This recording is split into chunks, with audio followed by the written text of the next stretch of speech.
ये कहानी है एक ऐसे गांव की जो एक बहुत ही भयंकर आतंक से गुजर रहा था। गांव वालों को नदी के किनारे रोज एक सिरकटी लाश मिलती थी। किसी को कुछ समझ नहीं आ रहा था कि आखिर ये सब कुछ कौन कर रहा है। एक रात मीना नाम की एक औरत अपने घर में सो रही थी। उसे किसी के चिल्लाने की आवाज आती है।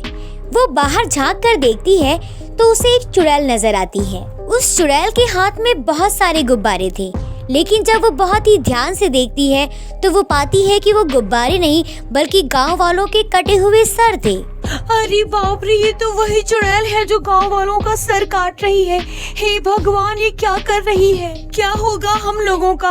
अजी सुनते हो, देखते नहीं, ये तो चुड़ैल है, चुड़ैल। कमला का पति उठता है और खिड़की से झांक कर देखता है। उसे वहाँ कुछ नजर नहीं आता। उसके बाद वो अपनी पत्नी से कहता है, अरे कमला, किसकी बातें कर रही हो?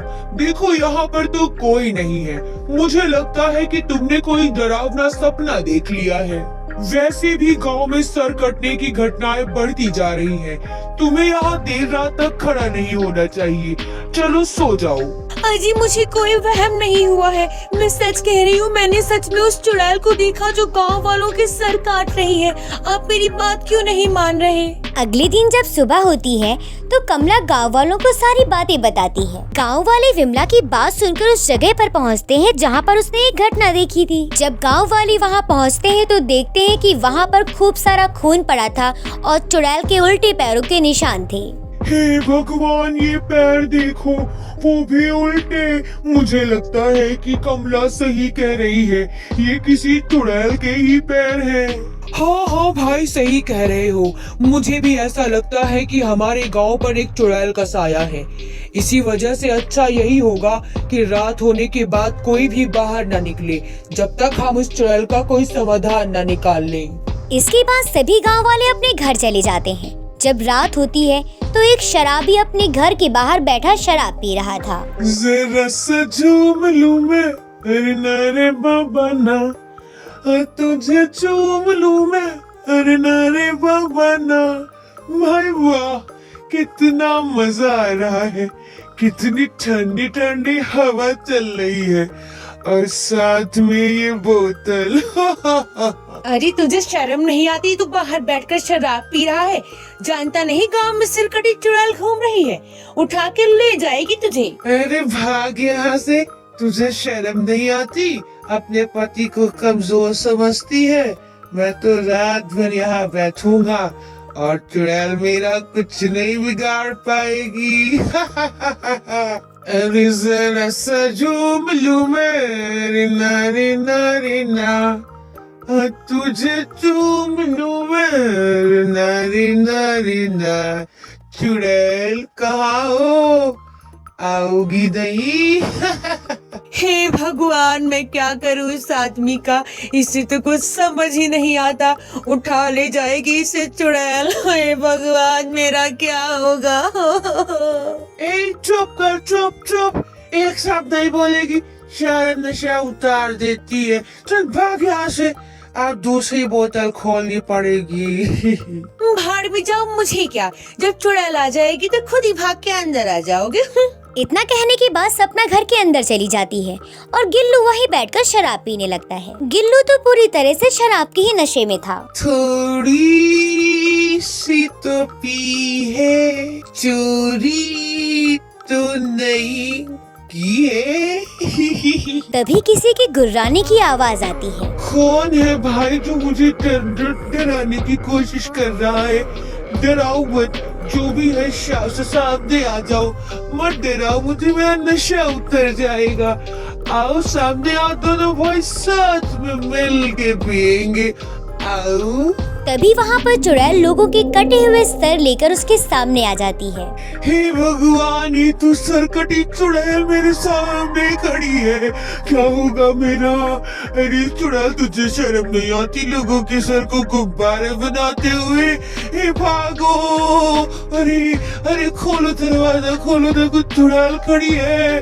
अरे खोल, तेरी अम्मा आई है, खोल दे दरवाजा, मार देगी मुझे। गिल्लू बहुत जोर से दरवाजा खटखटाता है, लेकिन सपना बहुत ही गहरी नींद में सो रही थी, इस वजह से वो दरवाजा नहीं खोलती। अरे मेरी प्यारी सपना, मैं कसम खा के कहता हूँ मैं शराब को हाथ नहीं लगाऊंगा, तुम्हारी मम्मी की कसम। प्लीज आज खोल दो दरवाजा, नहीं तो मेरा सर गुब्बारा बन जाएगा। प्लीज मेरी प्यारी सपना खोल दो ना दरवाजा, चुड़ैल मेरे पीछे ही खड़ी है। अरे कहाँ भाग रहा है, जरा मेरे पास तो आ। तभी सपना की नींद खुलती है, वो दौड़कर दरवाजे के पास पहुंचती है। अरे मेरी धर्मपत्नी जल्दी दरवाजा खोलो वरना तुम विधवा हो जाओगी। सपना दरवाजा खोल देती है और गिल्लू अपने घर के अंदर आ जाता है। अरे तू दरवाजा क्यों नहीं खोल रही थी? अपने पति को मरवाना चाहती थी क्या? मार देती वो चुड़ैल मुझे, भगवान बचा लिया। मुझे माफ कर दो, मेरी आंख लग गई थी। इसके बाद दोनों खिड़की से देखते हैं तो पाते हैं कि चुड़ैल उनके घर के बाहर ही खड़ी थी। तभी चुड़ैल की नजर पास पड़ी शराब की बोतल पर पड़ती है। इसके बाद चुड़ैल शराब को उठाती है और पूरी शराब पी जाती है। अरे नहीं, ये चुड़ैल तो मेरी पूरी बोतल ही पी गई। वाह क्या चीज थी, क्या है ये?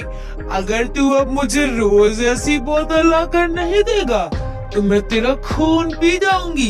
अब मैं रोज आऊंगी और रोज रात को मुझे एक बोतल जरूर देना। इतना कहने के बाद चुड़ैल वहाँ से चली जाती है। बाल बाल बच गए, भैया है मेरी प्यारी शराब का। अरे सुनते हैं, लगता है इस चुड़ैल को भी शराब की लत लग गई है। अब मुझे लगता है ये रोज आएगी। सुबह होने के बाद सपना और गिल्लू गाँव वालों को सारी बात बताते हैं। रात को गिल्लू अपने घर के बाहर शराब की बोतल रखकर अपने घर के अंदर चला जाता है और सभी गाँव वाले अपने घर की खिड़की से चुड़ैल का इंतजार करने लगते हैं। तभी वहाँ पर एक राह चलता शराबी आता है और शराब की बोतल को देखकर बोलता है, अरे ये तो शराब है, लगता है गिल्लू भाई से भूल गए हैं रखकर। शराब को इतना इंतजार करवाना अच्छी बात नहीं, मैं ही पी लेता हूँ। इसके बाद वो शराब की बोतल को उठाता है और पीने लगता है। अरे रख बोतल को, ये शराब तेरे लिए नहीं रखी गई है तो तू पी रहा है।